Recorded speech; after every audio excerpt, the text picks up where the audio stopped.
What's up, Drinking Brothers, Books and Authors? I'm Junior Michael Ray, coming back from Vancouver with my associate producer, Dougie Smith. Dougie, say hi to the camera. Hi to the camera. Hi to the camera.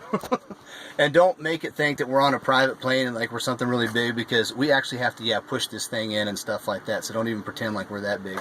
Hey, I love the opportunity with my new book coming out and stuff like that to help out young authors and young filmmakers who are making scripts and things of that nature because of the experience that I've had. We'll talk a little bit more about my background later on. But the first thing I want to do is I wanted to answer two questions that I got last night pertaining to getting published. So what they were is opposed to getting a real publisher and going the mainstream, or self-publishing. And then the other thing is character development, and I'll talk about those two. We're getting ready to get off the plane here, so I got to be kind of quick about it because we have someplace else we got to go. And Happy New Year's to everybody. So first thing, I will never recommend somebody self-publishing. You'll never have the respect in the writing community. If that's really what you want to do, self-publishing is going to get you nowhere. Now there's a lot of great avenues in which to pursue that once you're an established author. But we can talk about, some people have talked about writing query letters, getting a literary agent and things of that nature. Your first book will be very difficult.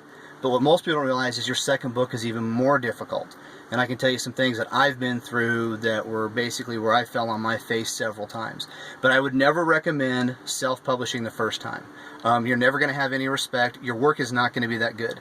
Like with my new novel that's coming out, we'll go through 9 edits before we even do our final proofread, and I've already edited it 7 times. And that's pretty much a standard issue. There's a thing that you can remember when someone starts editing your work. It's called SWOT. Stay with original text. Don't let them change your story. But another thing that I always recommend to young authors, do not get emotionally attached to your work. If this is work that you want to put out and this is something you want to do for a living, you're going to have to break your emotional attachment to it.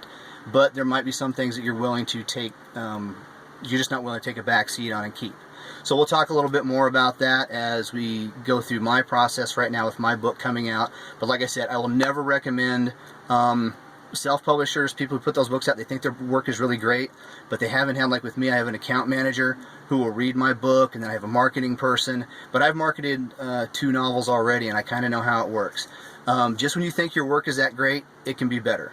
And so just never be so emotionally attached to it that you're not willing to take constructive criticism.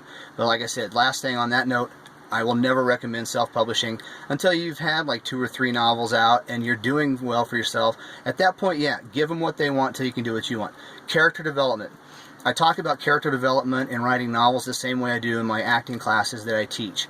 When you develop characters, I'm an emotional writer. Some people are very strategic writers. But the one thing that I always tell people is when you develop a character, it's not bad to have a file. Know that character's eye color, favorite color, where they grew up, what their mom and dad were like. I have little files on my characters that I can keep back. And you never know, especially if you're going to write more than 1 book, because trilogies are really big right now. You never know when you want to go back and you're going to want to look at some of those things, and you might be able to pull a memory.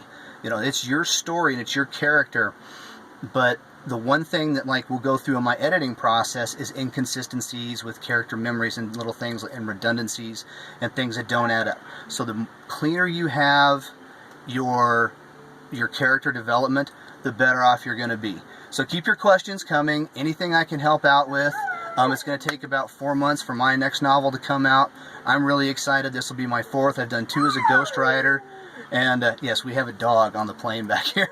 I've done 2 ghostwritings. I've had 1 out in my name and then 1 out with a co-writer. I'll tell you about collaboration and stuff like that. So keep your questions coming, and anything I can do, I really appreciate it. So Dougie and I are going to go and get some food, and then we're going to go out. Happy New Year's, everybody.